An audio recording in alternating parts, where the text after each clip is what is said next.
Be seated. Announcements, none. Papers have been laid. Questions? Honorable Leader of Opposition. Thank you, Mr. Deputy Speaker, sir. Mr. Deputy Speaker, sir, I've given notice of the following private notice question addressed to Dr. the Honorable Prime Minister, Minister of Defense, Home Affairs and External Communications, Minister of Finance, Minister for Rodrigues and Outer Islands.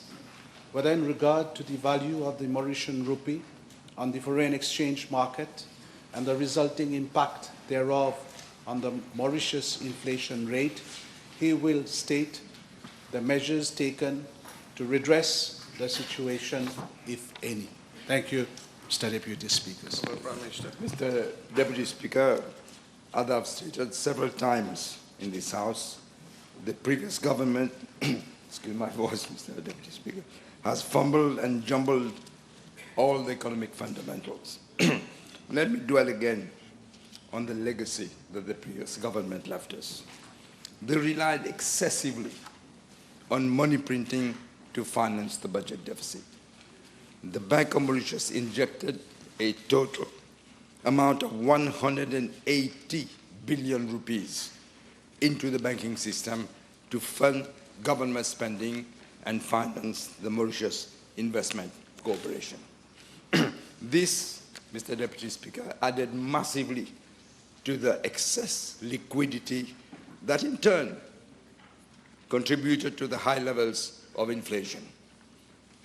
And we experienced this significant depreciation of the rupee. The excess liquidity was at an all-time high of around 90 billion rupees in August 2023. The massive amount of excess liquidity in the system and the very, I could say, accommodating monetary policy stance of the Bank of Mauritius led to wide interest rate differentials between instruments denominated in rupees compared to those denominated in US dollars. This excess liquidity in the system is still present in the system, although at a much lower level, and is costing the Bank of Mauritius, because they have to mop up this excess liquidity. It's costing us, the Bank of Mauritius, 4 billion rupees annually, just for the mopping up of this excess liquidity. Now, while the experts advocated for an increase in the key rate, which at the time was 4.50%, in September 2024, the previous government, in spite of the experts asking to increase the rate, they decided, contrary to expert advice, with a reduction, to go for a reduction in the rate to 4%. So lower returns coming from domestic money market are the result of the massive excess liquidity we've seen over the past years. This has contributed to negative interest rate differentials, as I said, against with currencies such as the US dollars, and this obviously would lead to a weakening of the rupee because we import most of the things in dollars.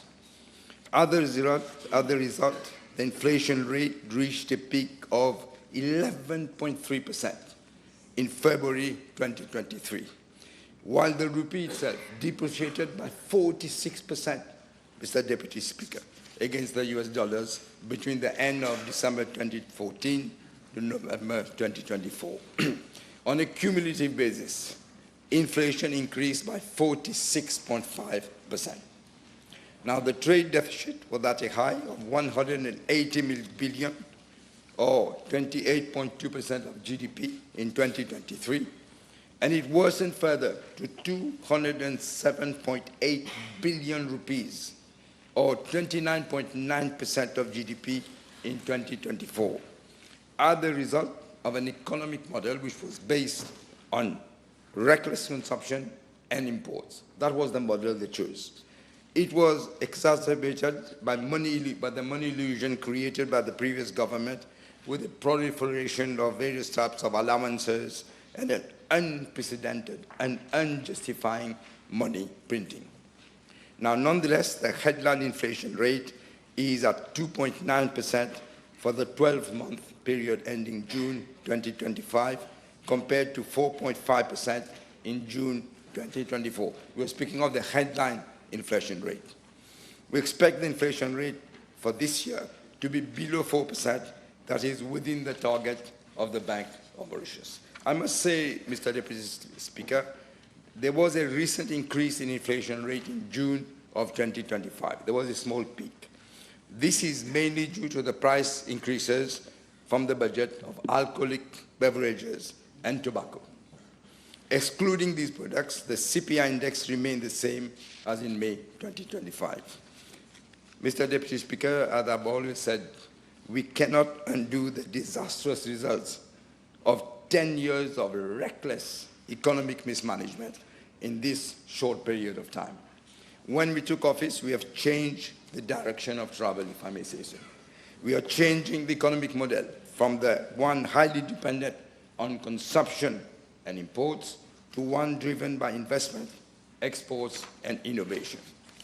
Now, let me come to some of the measures taken by both the government and the Bank of Mauritius to stabilize the value of the rupee. First, in December 2024, the Bank of Mauritius issued instructions to banks to ensure that all dealings in forex, including swaps and other derivatives, should be effected through financial institutions which are licensed by the Bank of Mauritius, not outside. Banks were also requested to enhance due diligence on intercompany buying and selling of foreign currencies, as well as swaps and other derivatives. The reason behind these measures was to prevent a parallel market, which caused distortions in the pricing and drove forex inflows away from the official market. The second thing they did was in February 2025, the key rate was increased from 4% to 4.5%, what the expert had said in September of last year.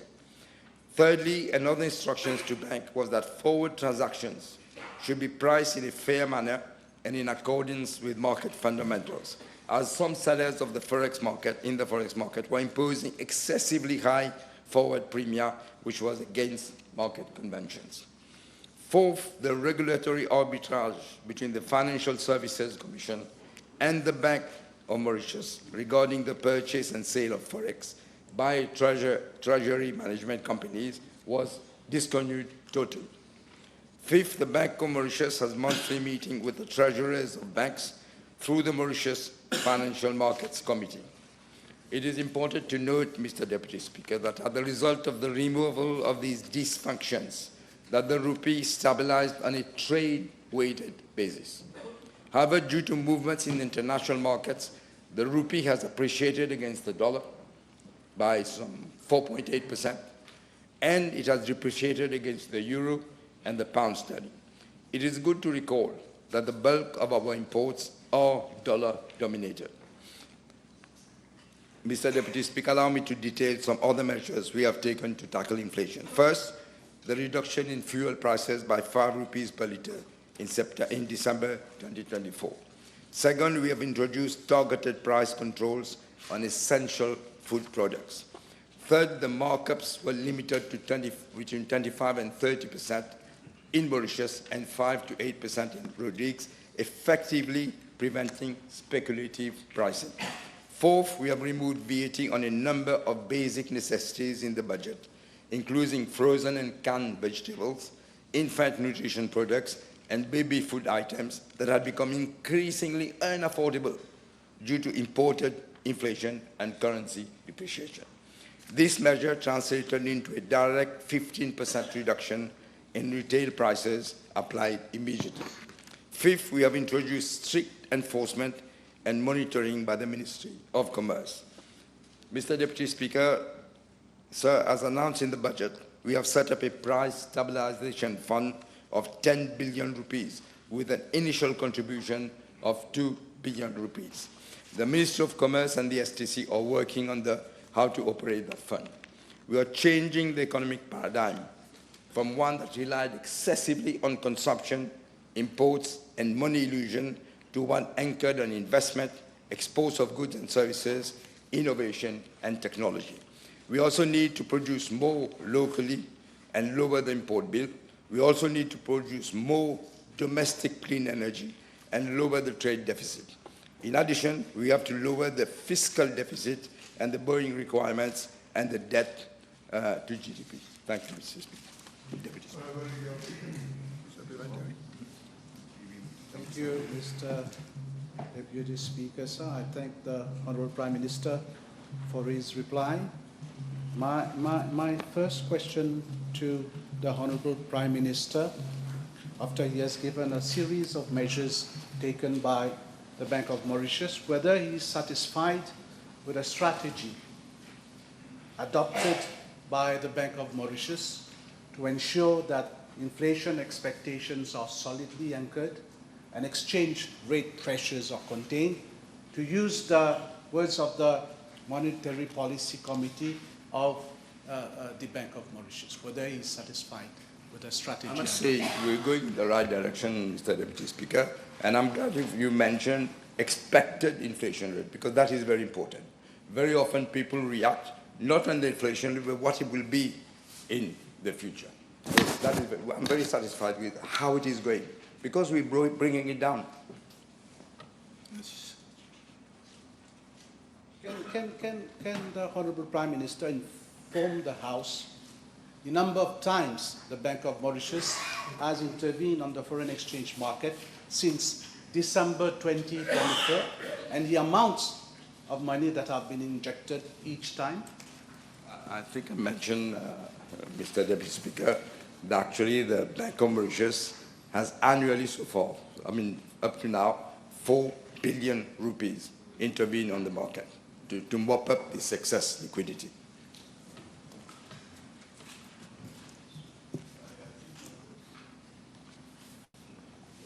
Can the Honourable Prime Minister inform the House whether during that same period the amount of foreign currency that has been made available to the different commercial banks in the country, and specifying which banks, which commercial banks, if you have the answer? I wouldn't be able to specify which banks, but I know measures have been taken. But as I said, this has been created over 10 years, so we are trying to adjust. But it is more foreign currencies available today than it was last year. But it's going to take some more time. The situation is different, Mr. Deputy Speaker, sir. Today, SMEs have to wait for almost 2 weeks to have access to foreign currency, and this ongoing currency shortage is affecting mainly import businesses, Honourable Prime Minister. May I ask you, Honourable Prime Minister, whether anybody from the government or from the Bank of Mauritius has met with importers, trade operators and representatives of commercial banks, at least to understand the forex shortage and try to find practical solutions, Honourable Prime Minister? I thought I addressed the question. What the Honourable Leader of the Opposition doesn't seem to remember. SMEs at the time, when you were in government, they were not getting any foreign currency. None at all. Not that they have to wait for 2 weeks or 3 weeks, they were not getting anything. That is why we're taking measures to correcting this. And as I said, the inflation rate is going down, the depreciation of the rupee is going down against the dollar especially, and we import everything in dollars.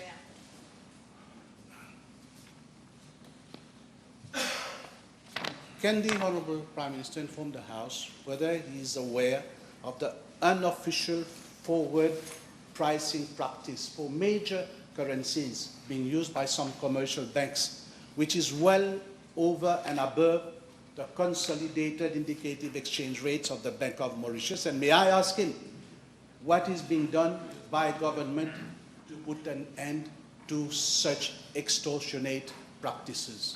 I did mention, Mr. Deputy Speaker, the measures that the Bank of Mauritius are taking. For example, there is a regular arbitrage between the Financial Services Commission and the Bank of Mauritius regarding the purchase and the sale of forex by treasury management companies. They are looking into this constantly, daily. May I ask the Honourable Prime Minister whether he is aware this time of accusations of serious hoarding of foreign currency by some companies, and whether, with a view to address this problem, government is envisaging introducing legislation? We are introducing legislation, in fact, today, to make sure that we can track what is happening, the financial crimes. This is what we're doing today. But if the Honourable Leader of the House can be specific, I will take note of it. Your answer is not related to the question I've asked you, Honourable Prime Minister. With regard to inflation, can the Honourable Prime Minister provide to the House a forecast of the inflation rate until the end of this year, at least? I can forecast, but the economy is not a stable thing that you can forecast exactly. But I can tell you, Mr. Deputy Speaker, I can tell the Leader of the Opposition, three things have created this problem. First of all, the budget deficit has been allowed to grow. The borrowing requirement, you know, the borrowing requirement is practically 10% of GDP, which is terrible at the time. And also this massive trade deficit, which is 30% of GDP. That is why we have forecast that the inflation rate will be around 4%, perhaps less, by the end of this term, about this year. Mr. Deputy Speaker, sir, according to the Bank of Mauritius' latest figures, real estate contribution amounted to 24 billion of gross foreign direct investment, no, 32 billion of gross foreign investment in 2023 through IRS, RES, PDS and Smart City Scheme. Yet, Mr. Deputy Speaker, sir, there is body of evidence that some or most of the forex gains are kept offshore. Has government considered introducing the necessary measures or legislation that require villa prices to be quoted, because it is quoted in foreign currency, to be quoted in Mauritian rupees, so that prospective buyers would need to convert foreign currency into rupees to pay for their property? In fact, these measures were encouraged by the previous government. I can't understand why the Leader of the Opposition doesn't seem to realize. They were given every kind of tax relief that you can think of. Yeah, we have changed. We have changed in the budget. There is no such tax relief. We have grandfathers the measure, but that's it. There will be no more from the new ones.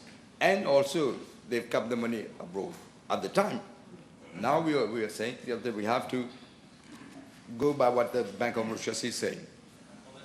Honourable Duval, a question. Will the Honourable Prime Minister concede that, despite his pledge to reverse the depreciation of the rupee, the Bank of Mauritius' monetary policy has fallen short? In fact, upon taking office, the rate was 46 rupees and is now 45.41.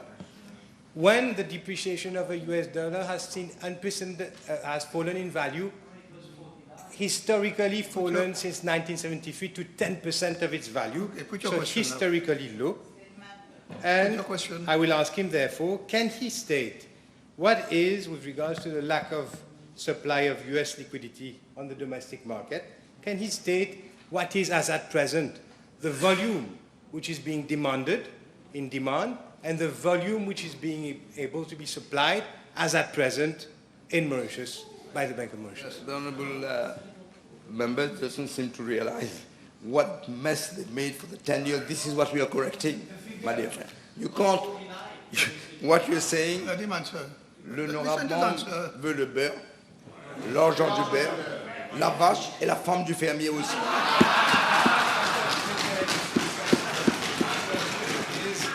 Whether he can state, my question is whether the Honourable Prime Minister can give the figures to the House of the volume of demand for the US dollar as at now and the supply which is being able to be provided by the Bank of Mauritius as at today.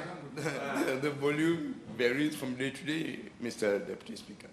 And as I said, I did enumerate the measures that the Bank of Mauritius is taking to clear that mess that they left. Honourable Leader of Opposition. Yes, one last question. Honourable Deputy Speaker, sir, with regard to the NLP situation prevailing at the head of the Bank of Mauritius between the director and one of his deputy concerning the nomination of Mr. Binik as chairperson of SBM, which is now public But this domain. has, excuse me, Honorable Leader of You Opposition, will agree, Honorable Prime Minister, this has nothing to do with the PNQ. This current crisis will definitely affect the credibility of the Bank of Mauritius. Will the Honorable Prime Minister inform the House of the measure he intends to take to remedy this situation, which is negatively impacting the central bank? This is far away from the You PNQ. rightly pointed out, Mr. Despis, this is a different question. Yes. No more question. Then we go to question addressed to the Honorable Prime Minister. Honorable members, the table has been advised that PQB 462, PQB 644 have been withdrawn. Honorable third member for Bobassa and Petite Rivière. 641, please. Mr. Deputy Speaker, as the House is aware, the Gambling Regulatory Authority Amendment Act was passed on the 4th of July of 2025 and came into operation on the 7th of July 2025. The main aim of this amendment was to do away with the horse racing division and set up instead the horse racing integrity division, which has now the responsibility to protect the integrity of horse racing and ensure that horse racing is fair, clean, and free from corruption or malpractice. Mr. Deputy Speaker, sir, let me remind the House why we came up with the horse racing integrity division. The defunct horse racing division had developed an incestuous relationship with a gambling don at the time. The people at the horse racing division were working hand in hand with the organizer of horse racing, who also had his hand in the whole gambling industry. This unacceptable state of affairs tarnished the integrity of the whole racing industry. It totally destroyed public confidence in the horse racing industry and led to the oldest stable in Mauritius, the Gajador stable, to actually fold after more than a century of running horses in Mauritius. And they said they will come back only if there is an operation to clean up this corruption. Mr. Deputy Speaker, sir, the government is determined to relaunch the horse racing industry. This was one of the promises made during the electoral campaign, and we are sticking to our promise. There have been hurdles, but we are overcoming them, and the horse racing organizer is, I understand, doing its utmost to ensure that horse racing starts at the earliest possible. We want a racing industry which will promote the welfare and leisure of the race-going public and bring back the race goers to the Champ de Mars. Already I can say, last Saturday, I was informed that the racing public had come in numbers far higher than before to the Champ de Mars to watch the first barrier trials of the season. Apparently, there were more people present last Saturday at the racing than happened yesterday, and also I won the one organized last year by the defunct People Turf PLC of the gambling don. Mr. Deputy Speaker, with regard to part A of the question, I'm informed by the Gambling Regulatory Authority that the recruitment exercise was done in a transparent way and in line with best practices. The Gambling Regulatory Authority approved at its special meeting of 21st of February 2025 and 11th of March 2025 the launching of expressions of interest for the various positions within the proposed horse racing integrity division in anticipation to a new code, a new structure being codified. Now, the expressions of interest were published in 3 newspapers and on the website of the Gambling Regulatory Authority. At the Gambling Regulatory Authority board meeting of the 2nd of April 2025, an interview panel was constituted for all the posts comprising 3 board members of the Gambling Regulatory Authority. After the closing date for the submission of expressions of interest, an administrative screening exercise was carried out to ascertain that the qualifications and experience criteria were met. The candidates who satisfied these criteria were then called for an interview. The report of the interview panel for the positions of Chief stipendiary steward and the deputy chief stipendiary steward was approved by the board on the 23rd of April 2025 and on 11th of June of this year for the other posts. Letters of award and service contracts were issued as on the 4th of July of this year. I'm tabling a list of all those persons who have been successful and accepted the letters of offer. As for part B of the question, Mr. Deputy Speaker, I'm informed that due diligence was carried out by the AML-CFT team of the GRA as per its internal procedures, which included a Supreme Court check, a Mauritius Revenue Authority check, world check, sanction list, criminal records, and media search. Furthermore, all selected candidates who have accepted the appointment have been given time to produce their certificate of character as soon as possible. Yes, you are already. Merci, Monsieur le Vice-président. Puisqu'on parle d'intégrité, Monsieur le Vice-président, le Premier ministre est-il au courant que sur le nouveau board des Stipes se trouve Monsieur YN, qui avait démissionné comme commissaire au MTC pour avoir accepté un cadeau d'un jockey, un délit qu'on peut considérer comme étant grave. Et aussi un ex-entraîneur, M. PM, qui avait été sanctionné pour dopage par le nouveau Chief Stipe de la HRID. De plus, M. AR et AR, deux proches de M. JMLS et de PTP, respectivement, sont parmi les nouvelles recrues. Le Premier ministre peut-il nous dire s'il est satisfait justement de ce due diligence process qui a été effectué? Mr. Deputy Speaker, I don't run the GRA. They have their duty, they went through a procedure.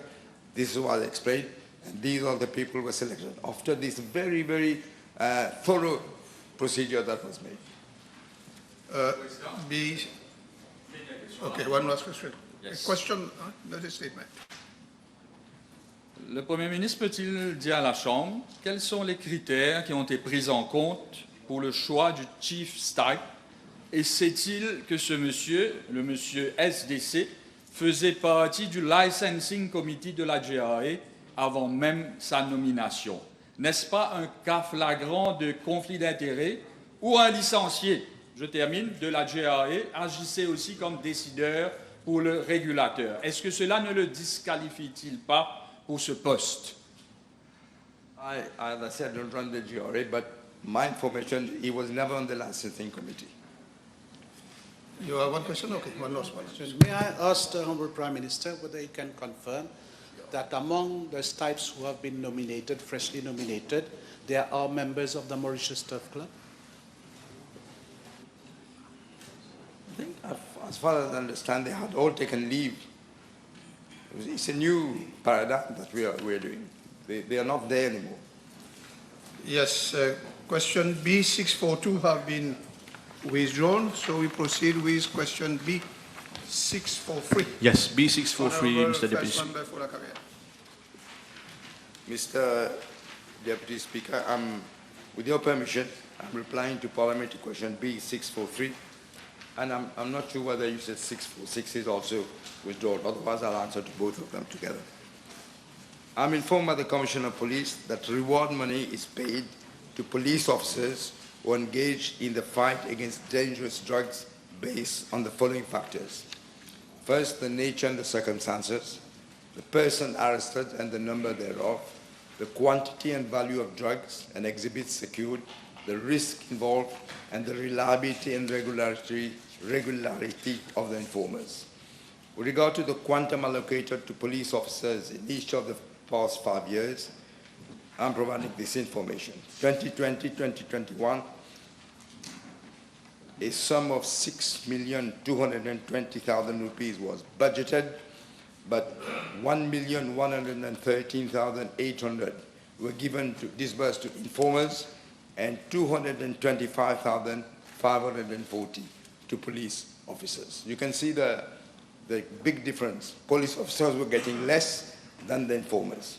Again, for 2021-2022, 224,000 for police officers, but 13,269,200 for informers. Again, in 2022-2023, 229,740 to police officers, but 74,485,040 rupees for informers. I must say, in 2023, 2024, and in 2024-25, no money was dispersed to police officers at all, but the informers got 2023-2024, 84,613,750 rupees, and the last year, 14,300 rupees. Let me give the details of the monthly disbursement for the reward of money from July 2024 to December 2024. In July, the total amount disbursed was 4,586,450 rupees. In August 2024, it was 368,900 rupees. But in September 2024, it jumped to 11,242,900. And in October 2024, it jumped to 38,932,450. You'll be glad to hear that in November and December of this year, the amount disbursed is nil, zero. Now, the House will know it, I'm sure they have seen the expression, that from September to October 2024, a total amount of 50,175,350 rupees was paid as reward money, not to police officers, only to informers. Now, this is 2 months prior to the general election. You can guess the reason why this happened. Mr. Deputy Speaker, one disturbing element that comes from that information is that the amount disbursed exceeds by 4 the amount budgeted. In other words, as usual, just give money that is not theirs. This in itself raises several questions as to the manner in which that money was disbursed. It is worth mentioning that in 2014, it was decided to put an end to the practice of giving reward money, and there was very strong suspicion of abuse. However, in 2016, this is when we left government, but in 2016, the practice was restored.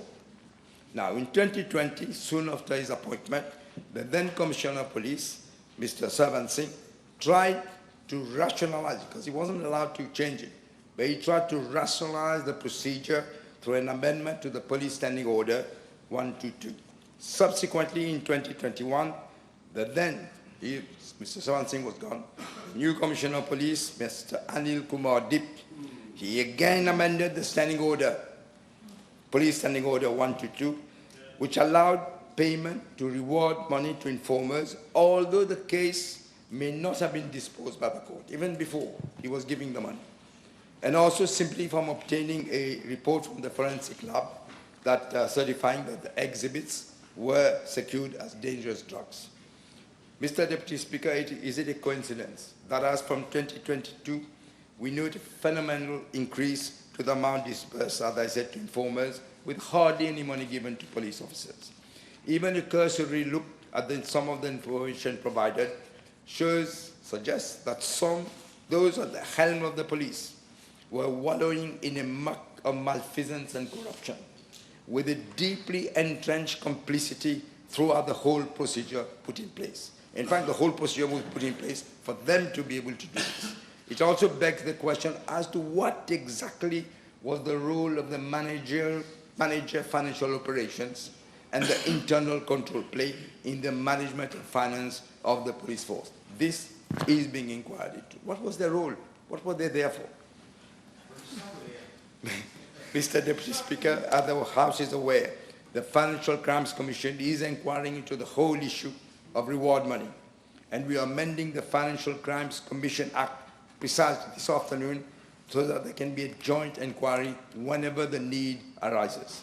Mr. Deputy Speaker, in view of the high risk of abuse and illicit use of the reward money within the police force, and to establish a transparent and accountable system to prevent such corrupt practices, the FCC, as an independent institution, and as mandated under Section 62, subsection 2J, section 6, 2J of the Financial Crimes Commission Act, they are reviewing the practices and procedures regarding the disbursement of reward money to police officers and to informers.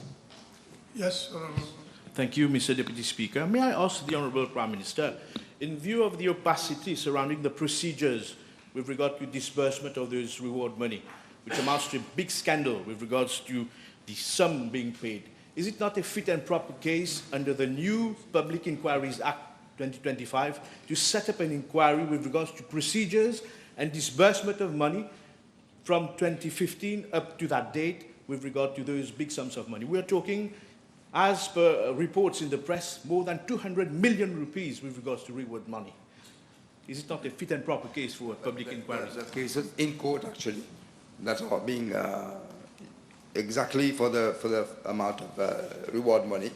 Mr. Liam Dial, for example, who was Assistant Commissioner of Police, was arrested precisely for one of the things he was arrested with this, and he appeared in front of the District Court of Port Louis with a provisional charge, and again, all the things are being investigated. Honourable Jumon. Thank you, Mr. Deputy Speaker. Honourable Prime Minister, can we have an idea of the amount of drugs seized for the period September-October 2024, where 50 million... We are talking about money, reward money. We are not talking about... I don't think that Honourable Prime Minister will have this answer. Come with a proper question. There's a question.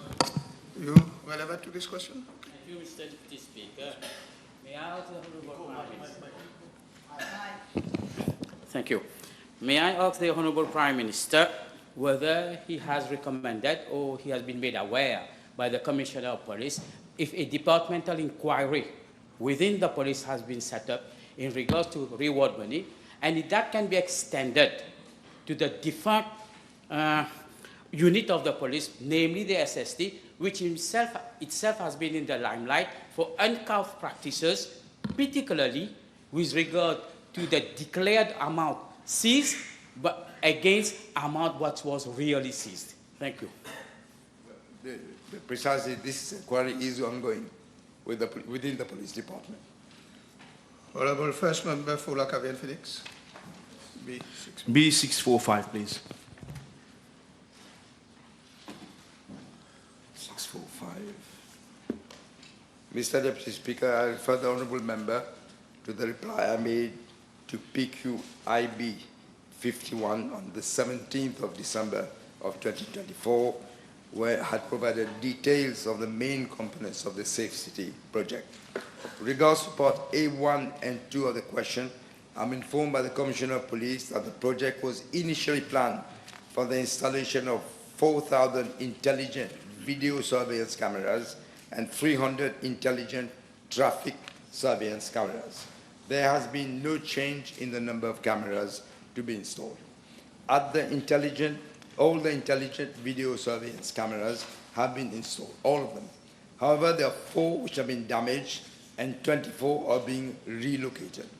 Concerning the intelligent traffic surveillance cameras, up to now, only 157 of the cameras have been installed. The remaining 143 will be installed after completion of civil works scheduled to be completed by the end of September 2025. Mr. Deputy Speaker, as regard to part B of the question, I'm informed by the Commissioner of Police that the maintenance cost is included in the contract sum. The operation and maintenance costs amount to $8.7 million annually. As of June 2025, an amount of 98 million rupees, 952,549 rupees and 45 cents have been paid to Mauritius Telecom. I'm further informed that the contracts make provisions for Mauritius Telecom to conduct 2 plant refreshers with updated technologies every 5 to 7 years, which are included in the contract sum. There is no additional investment, in other words. The first reverse will start in December of this year, and the second will be planned for December 2032, I believe. Honorable First Member for Savannah Black River. Thank you, Mr. Deputy Speaker, sir. B647.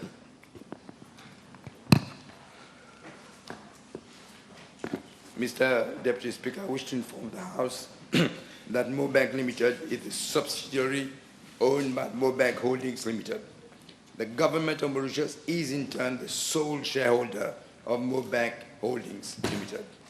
MauBank Limited has been incorporated in January of 2016 to carry on banking businesses of the ex-Mauritius Post and Cooperative Bank. Mr. Deputy Speaker, I am informed by the MauBank Limited that over the period 2016 to 2024, the company has retained the services of 39 attorneys and barristers in the private practice, of which 15 are law firms. The total amount paid to them is 40,930,790 rupees. The list is long, Mr. Deputy Speaker. I propose to list table the list of attorneys and barristers, but let me say, among the top earners, Ravin Chetty, SC Chambers, was paid an amount of 6,289,350 rupees. There is Mardi Solicitors, 5,763,322. I could go on and go on, but I think it's preferable to table the list. Next question, the Honorable First Member for Savannah Black River. B648. 648.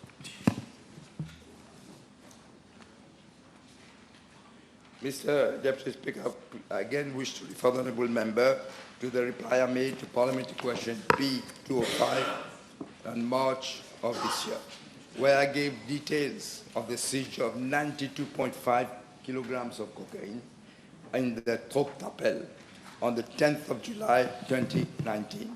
The value, you were asking about values, that value was 1.4 billion rupees, 1.4 milliard, 1 million, milliard. Mr. Deputy Speaker, with regard to part A of the question, I'm informed by the Commissioner of Police that as the case has international ramification, the police is working in close collaboration with Interpol and other countries in the region for the identification and arrest of probable suspects.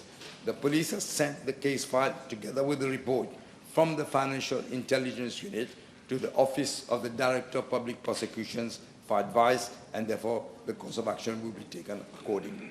As for part B1 and 2 of the question, I'm informed that in accordance with the procedures set out in the Police Standing Order 138, all the drugs seized is safely kept in police custody and it is under a 24-hour surveillance. The Honorable Second Member for Vieux-Grand-Port, Rosebel. Thank you, Mr. Deputy Speaker, sir. It's question B/649, please. Mr. Deputy Speaker, I regard to part A of the question, the public sector debt in nominal terms amounted to 238 billion rupees as at the end of December 2019 and rose, 2014, I'm sorry, and rose to 608.2 billion rupees as at the end of December 2024. In other words, from 238 billion in December 2014 to 608.2 billion in December 2024. In other words, Mr. Deputy Speaker, if we just make a quick calculation, it has almost doubled over the 10-year period. At the time we left office in December 2014, the public sector debt to the GDP ratio stood at 59.5%, which was below the 60% then in force, which we had put it in together with what was being done in Europe, 60% of GDP. However, the previous government irresponsible fiscal stewardship resulted in a sharp increase in the debt ratio, reaching 87.4% by December 2024. They had themselves extended the ceiling to a statutory ceiling of 80%. From 60% to 80%. And they themselves raised that again went to 87.4%. The ceiling was raised precisely in an attempt to conceal the extent of the fiscal mismanagement. That is why it was done. In real terms, that is after adjusting for the rise in GDP deflate over the past 10 years, public sector debt stood around 382 billion as at the end of December 2024. And concerning part B of the question, it is manifestly evident that the estimated level of public debt of 642 billion rupees is unsustainable. We cannot sustain it. According to the 2025 IMF Article 4 consultation report, Mauritius is at a high risk of sovereign stress, reflecting mostly a high level of vulnerability in the medium and long term. This is why I say to the people who supposedly are protesting, they have no idea. They have no idea what they're saying. The previous government has burdened this country with an overwhelming level of debt. In the fiscal year 2024-2025 alone, public sector debt rose by 83 billion rupees, which is equivalent to an average daily increase of 227 million rupees. We had no option, Mr. Deputy Speaker, we had no option to act responsibly and come up with a fiscal consolidation plan with concrete measures aimed at reducing both the budget deficit and the public sector debt, which the previous government saddled the country with. Without the implementation of these measures, public sector debt would have spiraled out of control, and they would have had severe repercussions on the public finances, also on the broader economy, and on the well-being of the population, including, I tell people who don't realize, including no pension to anyone in the coming decades if we don't do anything now. Not even 60, nobody would get pensions. This is what we are facing. This would have been inevitably also, Mr. Deputy Speaker, led to a downgrade of our credit rating to junk status by Moody's. Some people don't understand. Why should we care about Moody's? There are consequences. Such a downgrade would have had far-reaching implications, including higher borrowing costs, adverse effects on the financial services sector. The financial sector would be dead. The depreciation of the rupee will continue. Capital flight will increase. Will go more and more. Why would people put money in a country which has junk status? Nobody does this. FDI, therefore, would actually reduce to practically nil, and there would be broader negative effects on the economy. It would seriously, very seriously, jeopardize our long-term fiscal stability. With respect to debt servicing, interest payments on government debt, just interest payment, I think many people don't realize. Juste sur les intérêts qu'on doit payer, c'est 21,8 milliards for 2024-2025. Just to pay for the debt, for the interest on the debt. This is the second largest expenditure in the whole government budget after the basic retirement pension. This year, due to substantial debt accumulation over the past decade again, interest rates are projected to rise to a staggering 26.1 billion rupees. Some people might say, but you have been in government, but the debt is there. We have to pay the interest on the debt. It will be 26.1 billion rupees. This is a rise of 20% already compared to the preceding year. It's not our doing. It's the debt that they have accumulated that we have to pay now. Instead of paying 26.1 billion rupees as interest on debt, imagine that amount of money could have been used more effectively. It could have been allocated to different sectors, priority sectors such as education, such as health, such as housing.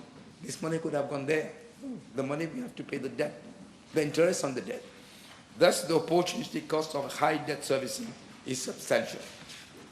It diverts resources, as I said, from the developmental priorities that could stimulate economic growth and improving living standards. Sustained high-level debt, if less unaddressed, risks undermining, as I said, the whole country's growth potential and fiscal resilience.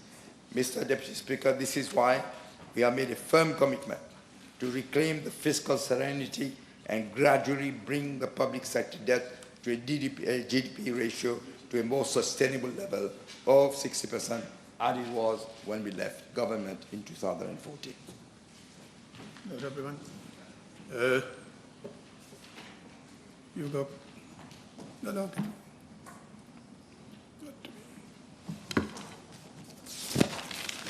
Time is over. With the chair, the table has been advised that the following PQs have been withdrawn. B659, B664, B651, B653, B660, B655, B654, B656, B652, B658, B663, and B662. Now we proceed to question addressed to Honourable Ministers. PQ, Honourable Member, the table has been advised that PQB 665 will be replied by the Honourable Minister of Health and Wellness. The Honourable Fourth Member for Port Louis North and Montagne. B665, Mr. Deputy Speaker. Mr. Deputy Speaker, sir, according to United Nations and World Health Organization, by 2050, nearly 75% of countries are expected to have fertility rates below replacement levels, that is 2.1 children per woman. In Mauritius, women continue to give birth to fewer children than in the past. The total fertility rate, which is an indication of the average number of babies born to a woman during her childbearing period, has maintained a general decreasing trend after 2002. In 2023, the fertility rate was 1.35.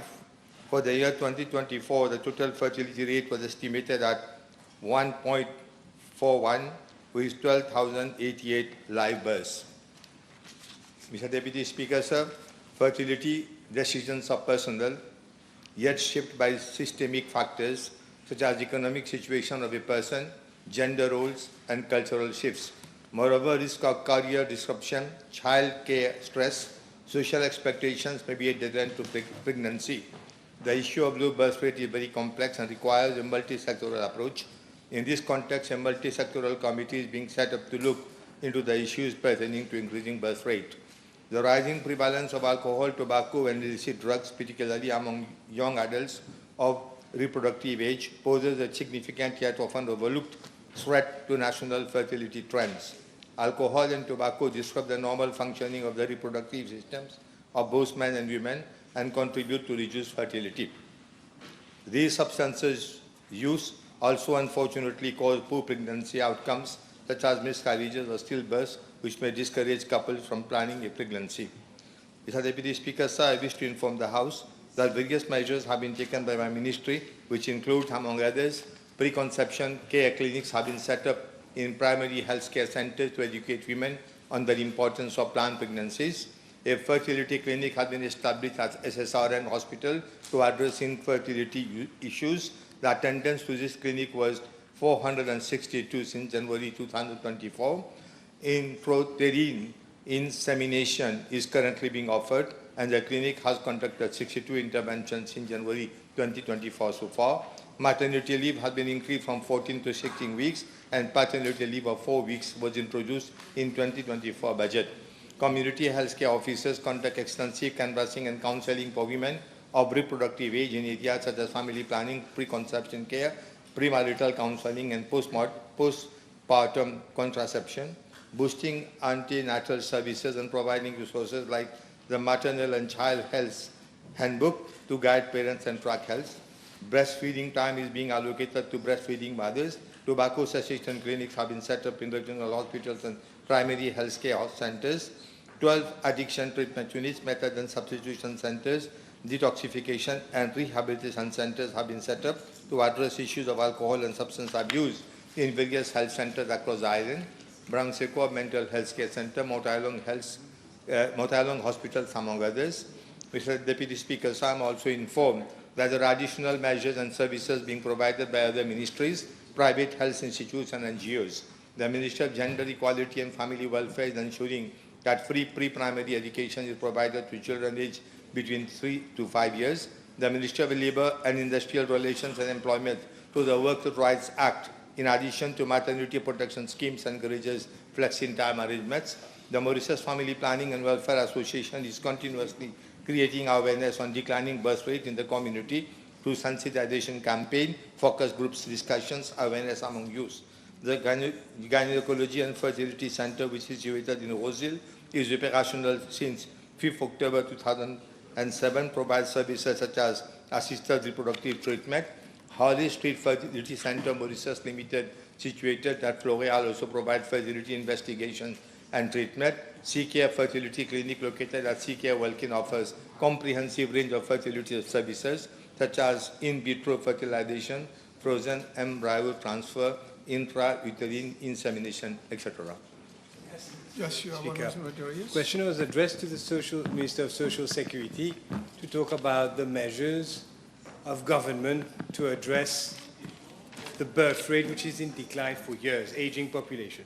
Nonetheless, will the Honourable Minister, although he's not the substantive minister, acknowledge that direct cash transfers are internationally recognized as the most The Honourable Minister is replying the question as a substantive minister. No, you said... No. This is a question to be addressed by him. I'll ask again. Will the Honourable Minister acknowledge that direct cash transfers are internationally regarded as the most effective incentive for low-income families, especially, and countries like South Korea even pays 35,000 rupees a month per family to encourage saving? Can the Minister therefore explain why this government has chosen instead to completely phase out by 2028 every existing benefit in Mauritius, namely the CSG income allowance, the child allowance, the independent scheme allowance, the pregnancy care allowance, and the maternity care allowance, even reducing allowances for children with disabilities by 26%. How does he recognize? Mr. Deputy Speaker, sir, they have looked at the country. You have the Prime Minister's answer. They have bled the country wide. From where are we going to get billions of rupees to spend? Whatever is possible, whatever is humanly possible, we are doing. And I have given you a comprehensive answer to the question. Next question, B666. B666, I've already called the question. B666. I've already called B666. You give 5 or 6. I reply, you can't challenge my ruling. I said I've already called the other question. B666, please. B666. B666. If you are not satisfied, you know, you have been a deputy speaker, you know what to do if you are not satisfied with my ruling. B666. B666. B666. Honorable Samapati? Yes. Order. Honorable Samapati, Thank you, B666. Mr. Deputy Speaker, sir. Question B666. Mr. Deputy Speaker, sir, the honourable member may wish to note that the legislation no longer provides for child beyond control. If she is referring to child with behavioural concerns, the reply here is as follows. From January to June 2025, the number of cases reported to my ministry stands at 440, among which 302 children were having only mild behavioural concerns, and 138 children were found to be having serious behavioural concerns. Mr. Deputy Speaker, cases of children having mild behavioural issues are addressed through psychological support provided to both the child and their parents by my ministry. Where appropriate, these children are placed under the child mentoring scheme for further guidance and support. From January 2025 to date, 28 children have been placed under the Child Mentoring Scheme.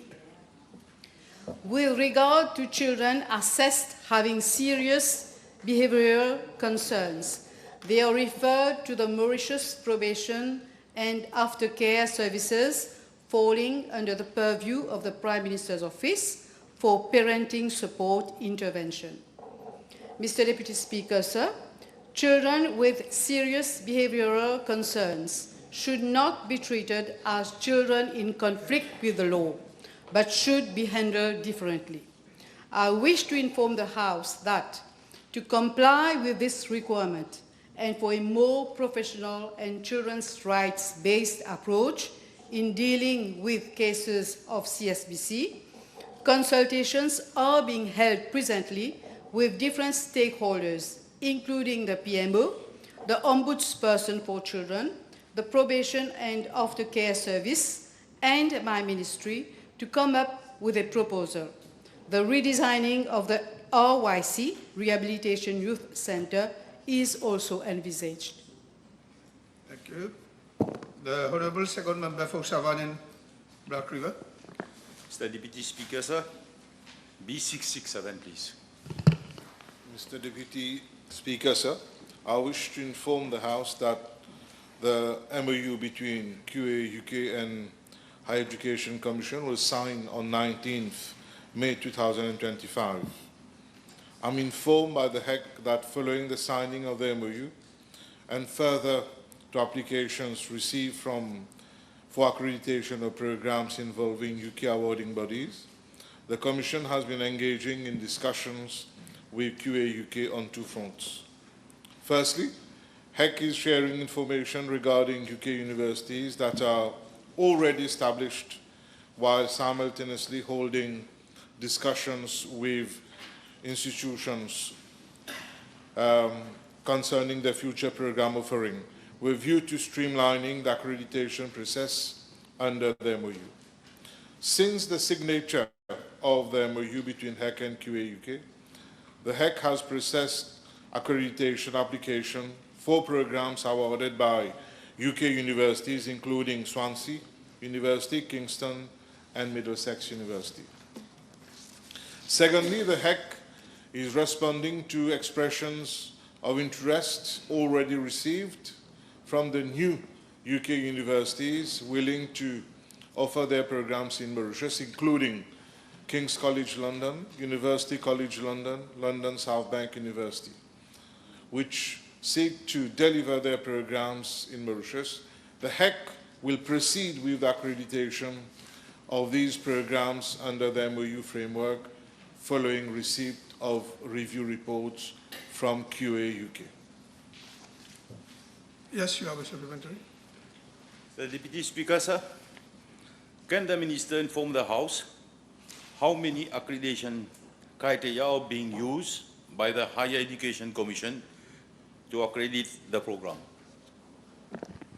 Mr. Deputy Speaker, sir, currently we are using 14 criteria to accredit programs, and following the announcement in the budget to review the HEC Act, we are going to further streamline the procedure. Okay. The Honourable Second Member for Warwick. Yes, E668.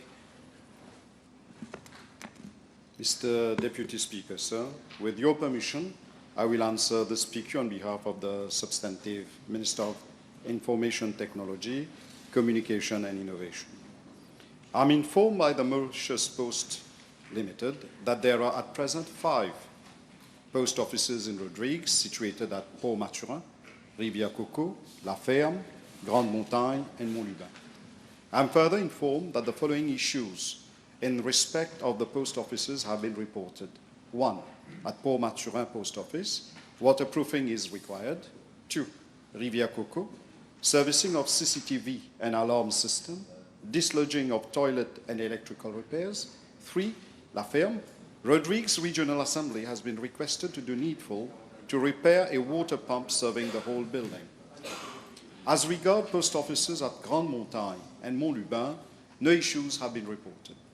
Mr. Deputy Speaker, sir, concerning Port Maturin Post Office, a proposal to launch a tender exercise in 2020 for renovation as well as waterproofing works could not be carried out due to financial constraints. In 2024, a tender exercise was launched for waterproofing works, but was not approved by the then management. However, the Mauritius Post Office Limited is, at present, exploring options to address these issues by allocating funds in its 2025-2026 budget for renovation of post offices. Mr. Deputy Speaker, sir, as regards part B of the question, I'm informed that following a meeting held in September 2024 between Air Mauritius Limited and Mauritius Post Office Limited, the latter issued a notice dated 18th October 2024 to inform members of the public that due to the substantial increase in the volume of air parcels and packets destined to Rodrigues and the limited cargo space on Air Mauritius flights to Rodrigues, the regular dispatch has been temporarily suspended. However, the Mauritius Post Office Limited continued to send and is still sending non-voluminous packets of approximately 500 grams by air. As for packages above 500 grams, the Mauritius Post Office Limited was sending same by sea. By end of January 2025, with a decline in postage of parcels in Rodrigues, the Mauritius Post Office Limited resumed sending parcels up to 2 kg by air. Nevertheless, in May 2025, Air Mauritius Limited informed Mauritius Post Office Limited that due to weight restrictions, cargo and mail to Rodrigues could not be uplifted on its flights and was not accepting new bookings in order to prioritize clearance of pending dispatches. Consequently, the Mauritius Post Office Limited has indicated that the suspension of voluminous packages above 500 grams by air is being maintained. Thank you. Next question. Honorable Third Member for Kaushik Kemuka. B669.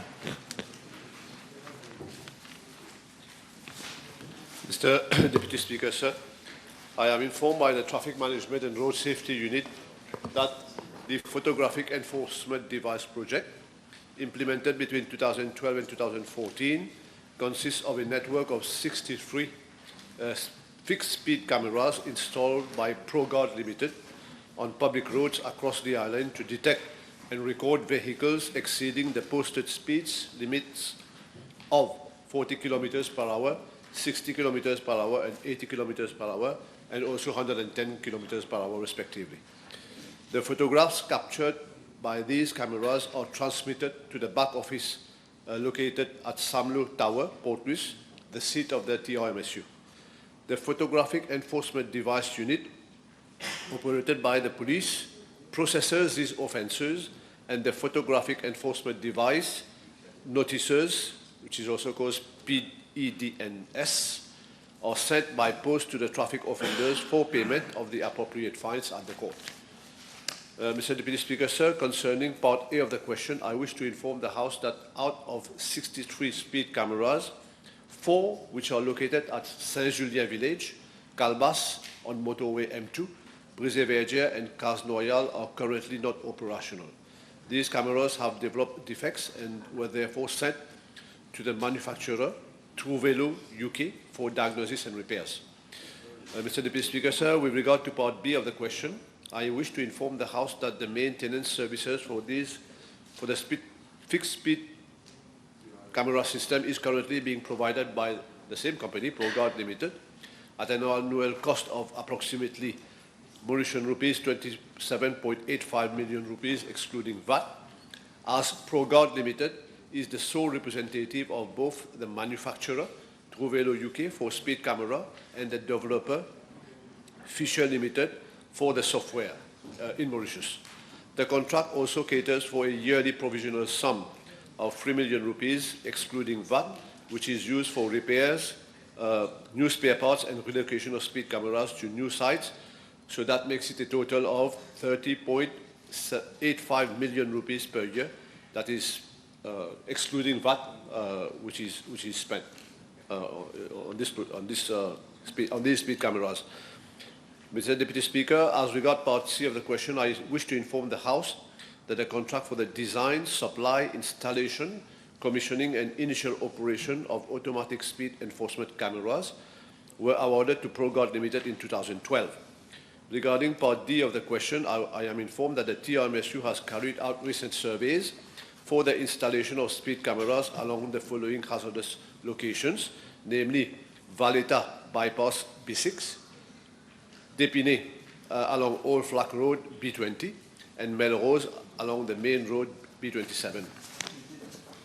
Mr. Deputy Speaker, as announced in the budget exercise 2025-26, with regard to the use of safe city cameras for detection of traffic offences, the TRMSU of my ministry will initiate consultations with the Mauritius Police Force and Mauritius Telecom with a view to implementing this budgetary measure that seeks to enhance road safety in Mauritius. As a matter of fact, a first meeting is scheduled for tomorrow, 16 June 2025, I am informed. The Honourable Second Member for Flag Bunakai. Thank you, Mr. Deputy Speaker. B670, please.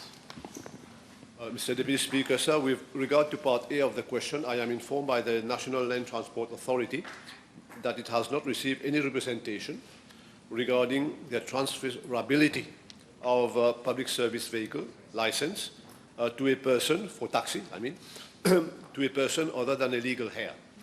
However, I am also given to understand that the criteria laid down by the previous management of the NLTA to consider application for transfer of taxi licenses to persons other than a legal heir are very restrictive and may have to be reviewed.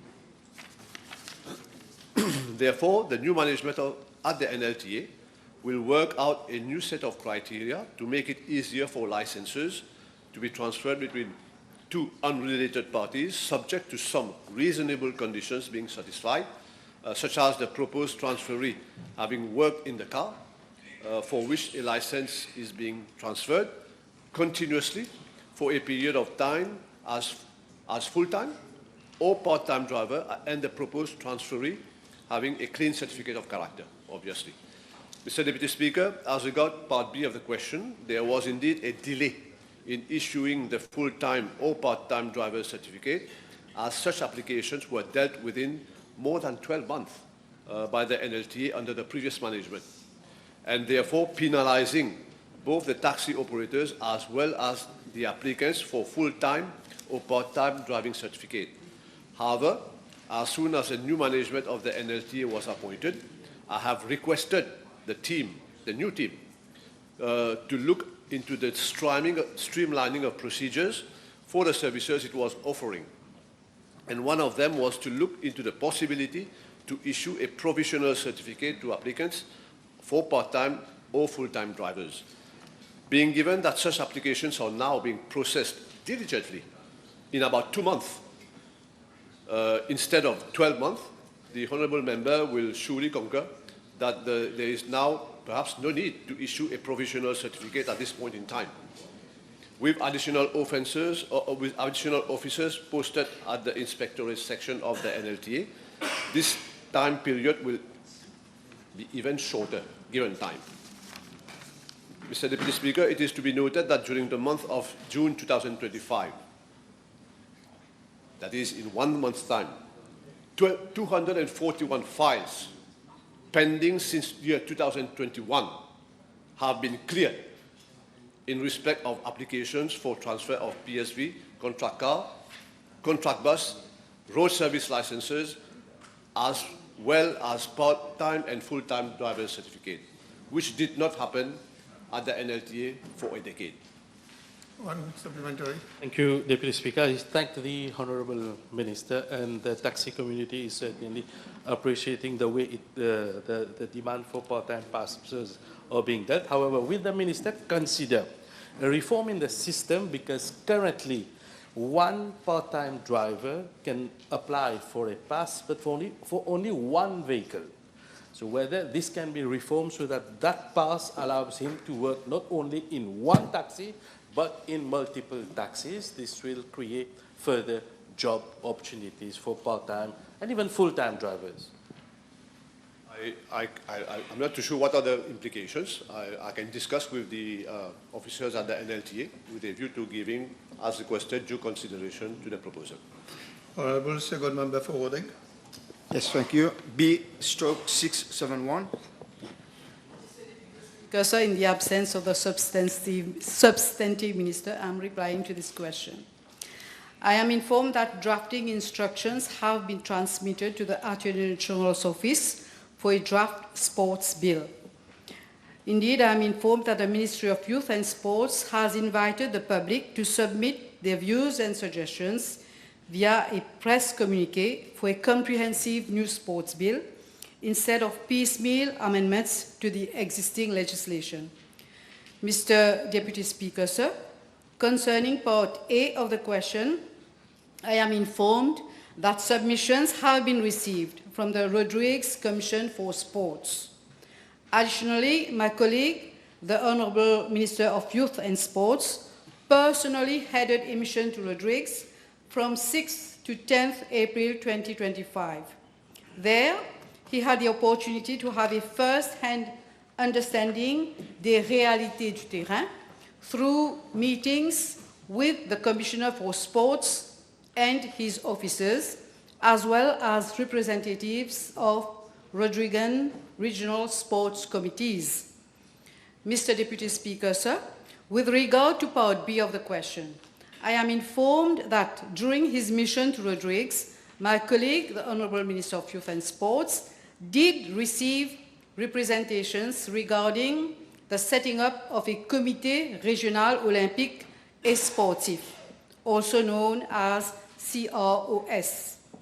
Specific provisions have been made in the new sports bill in respect of Rodrigues, and therefore the question of setting up a special committee does not arise. The Honourable Second Member for Grand Bay-Pouteneau. Thank you, Deputy Speaker, sir. B672.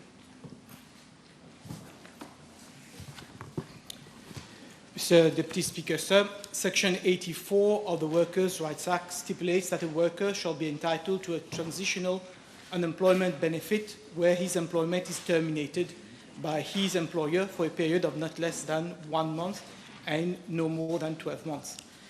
The rate of the transitional employment benefit payable is subject to a ceiling of 25,475 as follows. First 3 months, 90% of the basic wage. 4 to 6 months, 60% of the basic wage. 7 to 12 months, 30% of the basic wage. Mr. Deputy Speaker, sir, with regard to Part A of the question, the number of applications received and approved from 2020 to 2024 are as follows. For 2020, 16,170 applications were received, out of which 13,326 applications had been approved. For 2021, 11,264 applications received, out of which 8,930 approved. 2022, 8,145 applications received, 5,578 approved. 2023, 7,264 applications received, 4,880 approved. 2024, 8,543 applications received, 5,992 applications approved. As regards Part B of the question, Section 84, subsection 5 provides that where a worker has made claim for TUB and the supervising officer of my ministry is satisfied that the case is bona fide, the supervising officer shall within 7 days, notify the Ministry of Social Integration, Social Security and National Solidarity to effect payment. The latter has up to 10 days from receipt of claim of my ministry to effect payment to the laid-off workers. Mr. Deputy Speaker, sir, I am informed that based on statistics retrieved from the computerized workfare program system, the average time taken to process application from the date of registration of the worker on the workfare program to the date the Ministry of Social Integration, Social Security and National Solidarity is notified to effect payment is as follows. For 2020, 78 days. For 2021, 59 days. For 2022, 58 days. For 2023, 70 days. For 24, 61 days. Mr. Deputy Speaker, sir, I'm informed that there are several reasons for the delay to process the application within the statutory delay of 7 days. Most of the delays are due to delay to secure document information from uncooperative employers, delay from the workers to submit the required documents, shortage of staff. But the main reason remains, Mr. Deputy Speaker, sir, that before the supervising officer approves the transfer, he must be satisfied that the claim is bona fide, and unfortunately, he undergoes a series of consultation with the worker and the employer, and that takes time. Mr. Deputy Speaker, sir, I'm also informed that for the disbursement to be made to the beneficiaries, on average, the Ministry of Social Integration, Social Security and National Solidarity takes an additional 2 weeks from the date of notification is made. The time to process the application, therefore, is up to 10 times more than the statutory requirement of 7 days, 10 times. While the application is being processed, the worker does not receive any payment, and the delay in processing the application defeats the purpose of the Act, which is to provide the laid-off worker with immediate relief. In order to bring improvement to the workfare program and to make it more efficient, at the level of our ministry, I have set up a technical committee.